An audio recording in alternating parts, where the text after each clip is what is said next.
शुरुआत एक लैब को दिखाते हुए होती है जहाँ पर एक रोबोट थी जिसे मदर रोबोट भी कहा जाता है। यहाँ पर हमें बताया जाता है कि पूरी धरती से इंसानों का नाम और निशान खत्म हो चुका है और सिर्फ 63,000 एम्ब्रियोज यानी भ्रूण ही इस लैब में बचे हैं। इसलिए लैब में इस मदर रोबोट का मिशन इंसानों की नई पॉपुलेशन को दोबारा से बचाना था, जिसके लिए मदर रोबोट एक एम्ब्रियोज को जेस्टेशन चैम्बर में रख देती है, जिससे एक ह्यूमन बच्चा धीरे धीरे डेवलप होने लगता है। अब इस आर्टिफिशियल गर्भ से 24 घंटे के अंदर बच्चे को बाहर आना था, इसलिए मदर रोबोट 24 घंटे में बेबी के बाहर आने का वेट करने लगती है और जैसे ही 24 घंटे बाद बच्चा पूरी तरह से डेवलप हो जाता है तब उसे बाहर निकाला जाता है। ये एक बेबी गर्ल थी जिसे मदर रोबोट डॉटर नाम देती है। इसके बाद मदर रोबोट उस बच्ची को पालने और उसका ख्याल रखने लगती है। मदर रोबोट इस इंसानी बच्चे को पैदा करके बहुत खुश थी। ऐसे ही समय बीतने के साथ साथ मदर रोबोट के साथ रहते हुए वो बच्ची चलना, हंसना, रोना और इधर उधर भागते हुए खेलना, ये सब चीजें सीख रही थी। मदर रोबोट डॉटर का बहुत ख्याल रखती थी। वो उससे बातें करती, उसे खाना खिलाती और उसे हर रोज कई बुक्स पढ़ के भी सुनाती। ऐसे ही बीतते समय के साथ साथ डॉटर अब बड़ी हो रही थी, जिससे अब मदर रोबोट डॉटर को कई विषयों की जानकारी देने लगती है कि जैसे ब्रह्मांड क्या है, ह्यूमन हिस्ट्री, इंसान कहाँ से आए और वो कौन थे, ये सब मदर रोबोट डॉटर को बताती है। डॉटर बहुत ही ब्रिलियंट माइंड वाली थी। ये सब जानकर उसमें और ज्यादा क्यूरियोसिटी बढ़ रही थी। वो और भी ज्यादा नॉलेज इकट्ठा करनी शुरू कर देती है। ऐसे ही एक दिन डॉटर मदर रोबोट से पूछती है कि मेरे अलावा इस लैब में और कोई बच्चा क्यों नहीं है और धरती पे से सारे इंसान कहाँ गायब हो गए। जिस पर मदर रोबोट उसे बताती है कि इंसानों के बीच बहुत बड़ी जंग हुई थी और उस जंग में सभी इंसान आपस में ही लड़कर मर गए थे। इसके बाद मदर रोबोट उसे लेकर एम्ब्रियोस रूम में जाती है, जहाँ वो डॉटर को दूसरे एम्ब्रियोस दिखाती है। वो डॉटर को बताती है कि धरती पर एनवायरनमेंट पूरी तरह से खराब हो चुका है, जिसकी वजह से धरती पर इन्फेक्शन फैल रहा है और इसलिए मैं तुम्हें इस लैब से बाहर नहीं जाने दे सकती,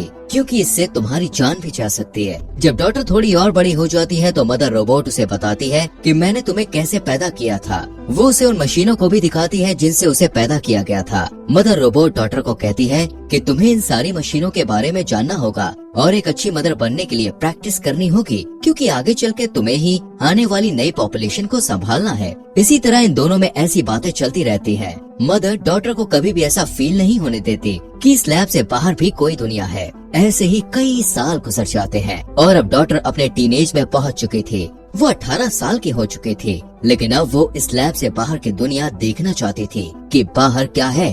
डॉटर हमेशा सुबह उठकर ब्रेकफास्ट करते हुए अपने टैबलेट पर वीडियोस देखा करती थी। एक दिन मदर रोबोट के हाथ में कुछ प्रॉब्लम हो जाती है, जिसके लिए वो डॉटर के पास जाती है और डॉटर मदर रोबोट के हाथ को ठीक कर देती है। यहाँ पर मदर रोबोट देखती है कि उसने एक परफेक्ट ह्यूमन बीइंग को क्रिएट किया है। डॉटर काफी हेल्दी थी और हमेशा दूसरों की मदद करती थी। ऐसे ही समय बीतता जाता है। एक दिन डॉटर को नींद नहीं आ रही थी, इसलिए वो कुछ वीडियोस देखने लगती है। वही मदर रोबोट खुद को रिचार्ज कर रही थी कि तभी अचानक एक इंसिडेंट होता है और इलेक्ट्रिसिटी चली जाती है। डॉटर मदर रोबोट को ढूंढने जाती है और देखती है मदर रोबोट की पावर भी खत्म हो गई है। इस वजह से डॉटर इलेक्ट्रिसिटी को ठीक करने के लिए जैसे ही कंट्रोल रूम में जाती है तो वहाँ वो देखती है कि एक चूहे ने लाइट की तारों को काट दिया है, जिससे लाइट चली गई थी। चूहे को देखकर डॉटर काफी ज्यादा हैरान और खुश होती है, क्योंकि इससे पहले उसने ऐसा कुछ भी नहीं देखा था। वो उसे पकड़कर एक बोतल में बंद करके कटी हुई वायर को ठीक करती है और जब इलेक्ट्रिसिटी आती है तब डॉटर उस चूहे को देखने लग जाती है।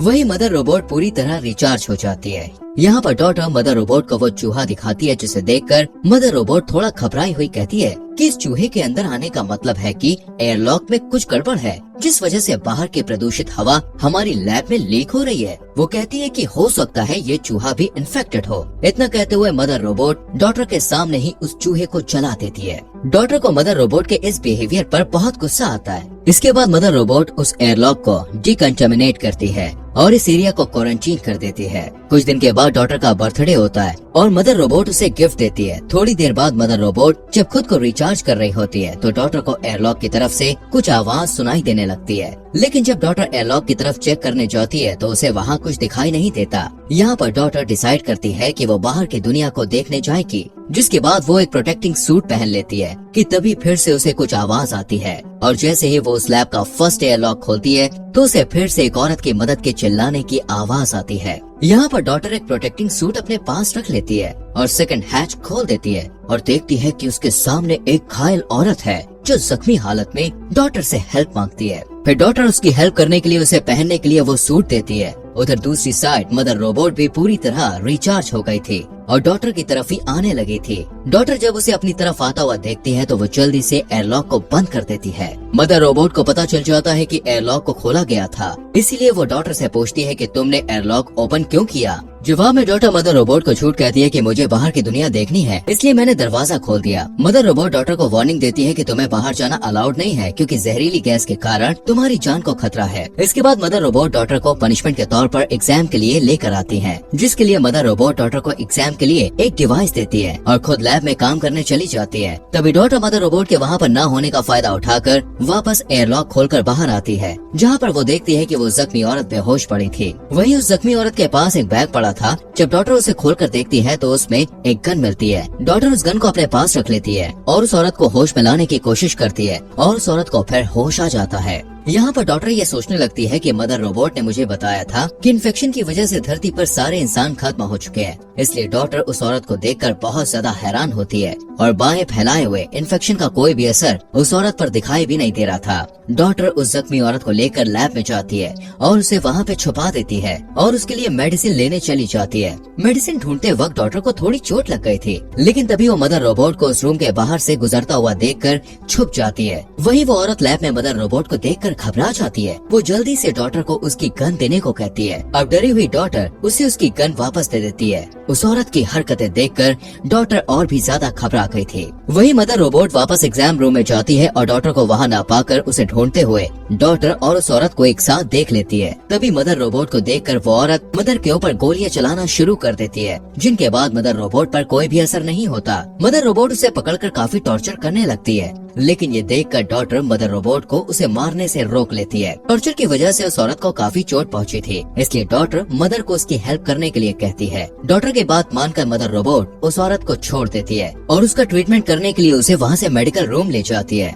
मदर रोबोट डॉटर को रूम के बाहर वेट करने को कहती है। अब यहाँ पर मदर उस औरत को ठीक करने के लिए उसे पेनिसिलिन का इंजेक्शन देने के लिए आगे बढ़ती है, पर वो औरत पेनिसिलिन इंजेक्शन लेने से मना कर देती है, जिससे मदर रोबोट वहाँ से जाने लगती है। तभी डॉटर मदर रोबोट से पूछती है कि आपने मुझे झूठ क्यों बोला कि बाहरी दुनिया में इंसान खत्म हो चुके हैं। मदर उसे बताती है कि मुझे भी कुछ समझ में नहीं आ रहा है कि बाहर दुनिया में इंसान अब तक कैसे बचे हुए हैं। इसके बाद डॉटर उस औरत के बैग को अच्छी तरह चेक करने लग जाती है, जहाँ उसे एक बुक मिलती है जिसमें बहुत सारी पिक्चर्स बनी हुई थी, जो कि डॉटर को काफी इंटरेस्टिंग लगती है। तभी डॉटर मदर के पास जाती है, जहाँ पर मदर रोबोट अपने टूटे हुए हैंड को रिपेयर कर रही थी। डॉटर उस औरत को अंदर आने देने के लिए मदर रोबोट से माफी मांगती है, जिस पर मदर उसे माफ कर देती है। लेकिन इसके बाद डॉटर मदर से कहती है कि उस औरत की हालत और भी ज्यादा खराब होती जा रही है, जिसके बाद वो दोनों उस औरत के पास जाते हैं। उसे देखकर मदर रोबोट उसे कहती है कि मुझे तुम्हारी सर्जरी करनी पड़ेगी, नहीं तो तुम गोली के इन्फेक्शन से ही मर जाओगी। लेकिन वो औरत मदर रोबोट को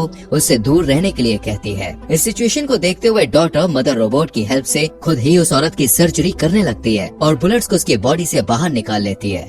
इसके बाद वो दोनों एक दूसरे से बातें करने लगते हैं। वहीं उनकी सारी बातें मदर रोबोट सुन रही थी। एक दिन वो औरत डॉटर को बताती है कि जब वो लोग एक खान में काम कर रहे थे तो एक रोबोट ने उसके भाई को मार दिया था। यहाँ पर उस औरत के बताने से डॉटर को पता चलता है कि बाहरी दुनिया में मदर रोबोट जैसे और भी रोबोट्स हैं, जिन्होंने लगभग 90% इंसानों का खात्मा कर दिया है। वो औरत डॉटर को एक बुक निकालकर कुछ पिक्चर्स दिखाते हुए कहती है, इसमें जितने भी पिक्चर्स तुम्हें दिखाई दे रही हैं, ये सभी सर्वाइवर्स हैं और वो सभी एक साथ ही रहते हैं और इन रोबोट से बचते फिर रहे हैं, क्योंकि जैसे ही कोई रोबोट इंसान को देखता है तो उसे तुरंत मार देता है। वो औरत डॉटर को मदर रोबोट के साथ न रहने को कहती है। अब जब इन दोनों की बातचीत चल रही थी तभी इसी बीच मदर रोबोट वहाँ आ जाती है और डॉटर को एग्जाम के लिए अपने साथ ले जाती है। अब क्योंकि मदर रोबोट ने उस औरत की सारी बातें सुन ली थी, इसलिए वो डॉटर को कहती है कि उस औरत की बातों पर तुम्हें ध्यान नहीं देना चाहिए, क्योंकि वो झूठ बोल रही है। इसके बाद मदर रोबोट डॉटर का साइकोलॉजी, फिजिकल और मेडिकल टेस्ट लेती है, जिसमें डॉटर काफी अच्छा स्कोर करती है। इसके लिए मदर रोबोट उसे रिवॉर्ड देने के लिए एम्ब्रियोज रूम में ले जाती है और उसे कहती है कि इन एम्ब्रियोज में से किसी एक एम्ब्रियो को सेलेक्ट कर लो। अब डॉटर को शुरू से ही अपना एक भाई चाहिए था, इसलिए वो एक मेल एम्ब्रियो को चुनती है। रात में जब मदर रोबोट रिचार्ज हो रही थी तब डॉटर मदर रोबोट के ब्रो के नाम की हेल्प से उस कैबिनेट को ओपन करती है जहां बुलेट्स रखी हुई थी। यहाँ पर डॉटर को पता चलता है कि मदर रोबोट उससे झूठ बोल रही है, क्योंकि मदर रोबोट ने डॉटर से पहले 3 और एम्ब्रियो से जो बच्चे पैदा किए थे वो बच्चे भी पूरी तरह से डेवलप हो चुके थे। और जैसे ही वो बच्चे बड़े हुए तो मदर रोबोट ने उनका टेस्ट लिया था, जिसमें उन बच्चों ने अच्छा स्कोर नहीं किया, जिसके लिए मदर रोबोट ने उन बच्चों को शूट करके मार डाला था। थोड़ी छानबीन करने पर डॉटर को वहाँ उन बच्चों की हड्डियाँ भी मिलती हैं। ये देखकर डॉटर मदर रोबोट से काफी ज्यादा निराश हो जाती है। वो पूरी तरह से अंदर से टूट चुकी थी और वहीं बैठकर रोने लगती है। वो सोचती है कि जिस मदर रोबोट ने उसका ख्याल रखा उसके लिए इंसानों की कोई वैल्यू ही नहीं है। डॉटर रोते हुए वापस उस औरत के पास जाती है और वो औरत उसे अपने साथ चलने को कहती है, लेकिन डॉटर उसके साथ जाने से मना कर देती है। डॉटर कहती है कि उसने भाई के तौर पर जिस एम्ब्रियो को चुना है वो कल बाहर आने वाला है और वो उसे छोड़कर नहीं जाना चाहती है। वो कहती है कि जब वो चैम्बर से बाहर आ जाएगा तब वो लोग उसे भी अपने साथ ले जाएंगे और बाकी एम्ब्रियोज को बचाने के लिए वापस लैब में जाएंगे। वहीं मदर रोबोट को उनकी सारी बातों का पता चल गया था। अगले दिन जब डॉटर बाहर जाने से पहले खाने पीने और जरूरी सामान को इकट्ठा कर रही होती है तभी मदर रोबोट उससे पूछती है कि ये तुम क्या कर रही हो, जिस पर डॉटर मदर रोबोट से झूठ बोलती है कि वो सारी चीजों को अपने भाई के साथ टाइम स्पेंड करने के लिए इकट्ठा कर रही है। लेकिन मदर रोबोट डॉटर को किचन में ले जाती है और उसे अगले खाने के फॉर्मूला को मिक्स करना सिखाने लगती है कि तभी वो डॉटर से कहती है कि तुम एक अच्छी बहन बन सकती हो। जिसके बाद वो किचन से बाहर आकर डॉटर को किचन में ही लॉक करके उस औरत के पास जाकर उसे कहती है कि मुझे तुम्हारी और डॉटर की सारी प्लानिंग के बारे में कल ही पता चल गया था। इतना कहते हुए वो उस औरत को काफी ज्यादा टॉर्चर करने लगती है। वहीं इसी दौरान डॉटर लिक्विड नाइट्रोजन की मदद से उस रूम के ग्लास को तोड़कर बाहर निकल जाती है। दूसरी तरफ वो औरत मौका देकर अपने वेपन से मदर रोबोट पर अटैक करती है, पर मदर रोबोट को उससे कुछ भी नहीं होता और वो उसे मारने ही वाली थी कि तभी डॉटर फायर अलार्म को एक्टिवेट कर देती है, जिससे मदर रोबोट डिस्ट्रैक्ट हो गई थी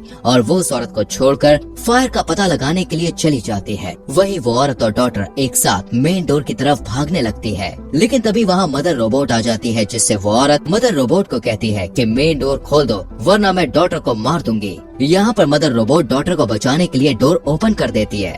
अब वो औरत डॉटर के साथ बाहर निकल जाती है। बाहर की दुनिया पूरी तरह से बर्बाद हो चुकी थी।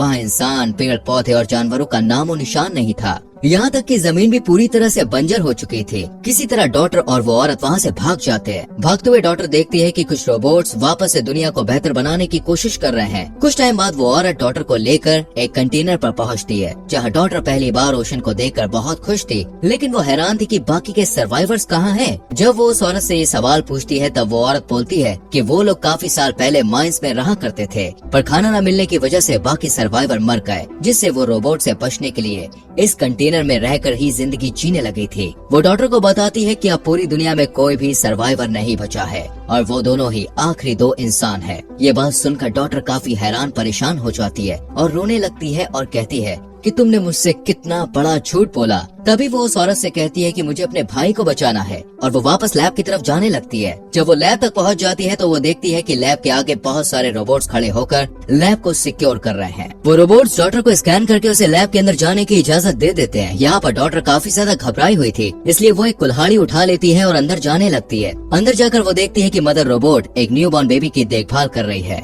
जब मदर रोबोट डॉटर को देखती है तब डॉटर कहती है कि उसे अपने भाई को पास से देखना है। इस पर मदर रोबोट उसे कुल्हाड़ी छोड़ने के लिए कहती है। तभी मदर रोबोट डॉटर को सारी सच्चाई बताने लगती है कि मैं एक आर्टिफिशियल इंटेलिजेंस रोबोट हूँ और मैं ही बाहर की दुनिया के सारे रोबोट्स को कंट्रोल करती हूँ और धरती के सभी इंसानों को खत्म करने का प्लान मेरे छोड़ने के लिए कहती है। तभी मदर रोबोट डॉटर को सारी सच्चाई बताने लगती है कि मैं एक आर्टिफिशियल इंटेलिजेंस रोबोट हूँ और मैं ही बाहर की दुनिया के सारे रोबोट्स को कंट्रोल करती हूँ और धरती के सभी इंसानों को खत्म करने का प्लान मेरा ही था। फिर मदर रोबोट डॉटर से कहती है कि मुझे डर था कि इंसान आगे चलकर खुद तो एक दूसरे से लड़कर खत्म होंगे ही, साथ ही साथ वो इस प्लेनेट को भी बर्बाद कर देंगे, इसलिए मैंने इंसानों को खत्म करने का प्लान बनाया। जिसके बाद रोबोट्स ने इंसानों का खात्मा कर दिया। वो बताती है कि लेकिन मैं इंसानों को सेकंड चांस देना चाहती थी, इसलिए मैंने कुछ ह्यूमन एम्ब्रियोज को सेव कर लिया था ताकि उनकी मदद से मैं इंसानों की एक नई जनरेशन को दोबारा से खड़ी कर पाऊं और वो ह्यूमंस एक दूसरे के साथ प्यार से रहें और अपने प्लांट का भी ख्याल रखें। तभी डॉटर कुल्हाड़ी को नीचे रख देती है और अपने भाई को गोद में उठा लेती है। इसके बाद डॉटर मदर रोबोट से पहले के 3 बच्चों को मारने का कारण पूछती है, जिस पर मदर रोबोट उसे कहती है कि तुमने इस बच्चे को बहुत टाइट पकड़ा है। तभी डॉटर वहाँ से भागने लगती है। मदर रोबोट उसके पीछे जाती है और डोर में फंस जाती है। इस बीच डॉटर को एक गन मिलती है। वहीं मदर रोबोट खुद को वहाँ से छुड़ा लेती है। जब मदर रोबोट डॉटर के पास पहुँचती है तो डॉटर उसकी तरफ गन पॉइंट कर देती है। मदर रोबोट उसे दो ऑप्शन देती है कि या तो तुम मेरे साथ रहकर अपने भाई का ध्यान रखो या फिर मुझे मार दो। मदर रोबोट उसे बताती है कि असल में मुझे एक ऐसे लीडर की तलाश थी जिसका दिमाग एकदम सुपर कंप्यूटर जैसा हो, और इसीलिए मैंने तुमसे पहले जो 3 बच्चे पैदा करके बड़े किए थे उनमें तुम्हारी जैसी क्वालिटीज नहीं थी, जिस वजह से मैंने उन्हें मार डाला था। वो डॉटर को बताती है कि अब मुझे तुम मिल गई हो और तुम्हारा दिमाग लाजवाब है, इसलिए अगर आने वाली जनरेशन परफेक्ट नहीं भी होती तो तुम उन्हें लीड करके परफेक्ट बना सकती हो। मदर रोबोट उसे बताती है कि तुम अपनी जान की परवाह किए बिना अपने भाई को बचाने के लिए लैब में वापस आए, जो कि मेरा एक आखिरी एग्जाम था, क्योंकि मैं देखना चाहती थी कि तुम अपने भाई को बचाने के लिए वापस आती हो या नहीं। वो कहती है कि मेरा मिशन यहाँ पर पूरा हो चुका है और अब तुम सबके लीडर हो। मदर रोबोट डॉटर से कहती है कि अब तुम चाहें तो मुझे मार सकती हो, जिसके बाद डॉटर उसे शूट कर देती है। अब डॉटर ही उन सारे बचे हुए एम्ब्रियोज के लिए मदर थी और उसे ही सारे एम्ब्रियोज को डेवलप करने के बाद उन सारे ह्यूमंस को लीड करना था। वहीं एक रोबोट उस औरत के पास पहुंचकर उसे कहता है कि अब उसका पर्पस पूरा हो चुका है, जिसके बाद वो उस औरत को मार देता है। इससे हमें ये पता चलता है दोस्तों कि वो औरत इसलिए जिंदा थी क्योंकि मदर रोबोट ने उसे इस टास्क के लिए चुना था।